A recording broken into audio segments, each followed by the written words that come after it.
शांति, प्रभु चिंतन या पर चिंतन। हमारी योग साधना के 5 मूल तत्व हैं। एक तो यह है कि हम परम पिता परमात्मा के ईश्वरीय गुणों का मनन चिंतन करते हैं, और दूसरा ये है कि हम अपने बारे में इसी निष्ठा अथवा निश्चय को धारण करते हैं कि हमारा वास्तविक एवं आदिम स्वरूप पवित्रता, शांति तथा प्रेम है।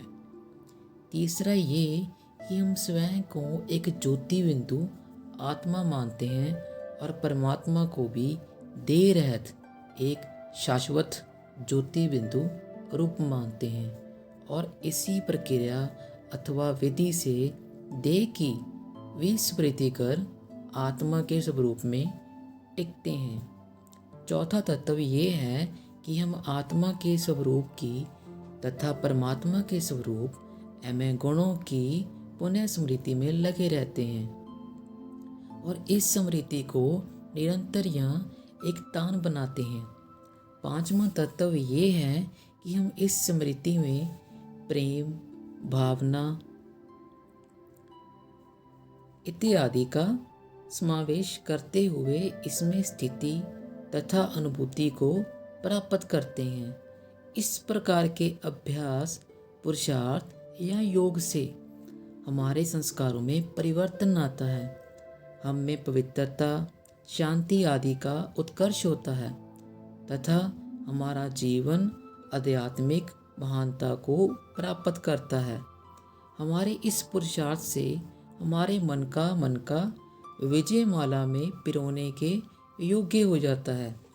परंतु बहुत बार देखा गया है कि व्यक्ति इस पुरुषार्थ को छोड़कर उल्टी माला फेरने लगता है, अथवा वह घंटा आधा घंटा तो योग रूप सुलटी माला फेरता है और उसके बाद दिन भर उल्टी माला फेरता है।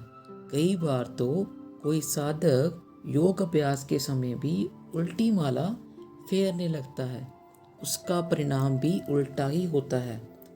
पर चिंतन उल्टी माला।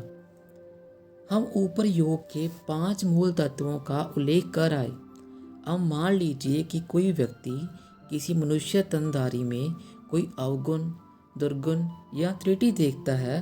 उसकी कमी कमजोरियों को देखने के बाद उसके मन में बार बार उस देहधारी की स्मृति हो आती है और उसके अवगुणों या दुर्गुण की याद आती है, तो उस याद में उसके प्रति घृणा या द्वेष का भी समावेश होता है और वह उस कटुता अथवा दुर्गुण की अनुभूति या स्थिति में होता है।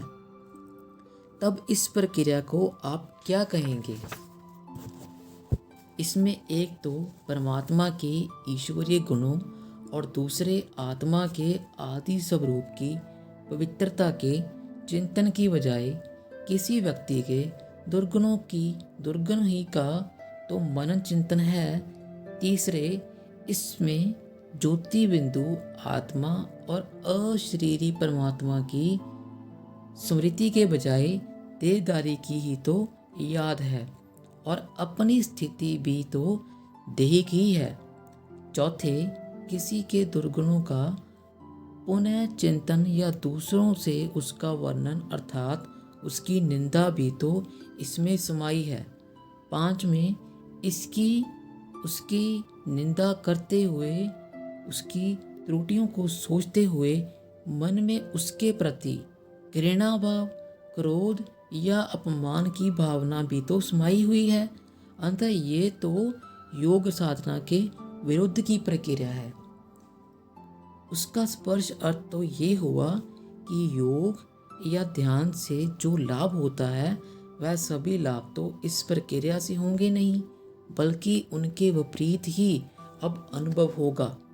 दूसरे शब्दों में लाभ की बजाय हानियां ही होंगी। योग से यदि स्वास्थ्य अच्छा होता है तो अब इस पर चिंतन और दोष दर्शन से स्वास्थ्य बिगड़ेगा ही। योग से यदि मन में शांति मिलती है तो इस अवगुण दृष्टि से अशांति ही होगी। योग से यदि देह से न्यारापन और हल्कापन अनुभव होता है तो इससे भारीपन अनुभव होगा। योग से यदि उड़ती कला प्राप्त होती है, आत्मा में बल बढ़ता है, पवित्रता आती है, तो इस पर चिंतन से पतन होगा और गिरती कला होगी तथा आत्माओं में कमजोरी आएगी। इसीलिए ही कहा गया है कि पर चिंतन पतन की जड़ है और आत्म चिंतन उन्नति की सीढ़ी है। तो हमें प्रभु चिंतन में ही समय व्यतीत करना है। ओम शांति।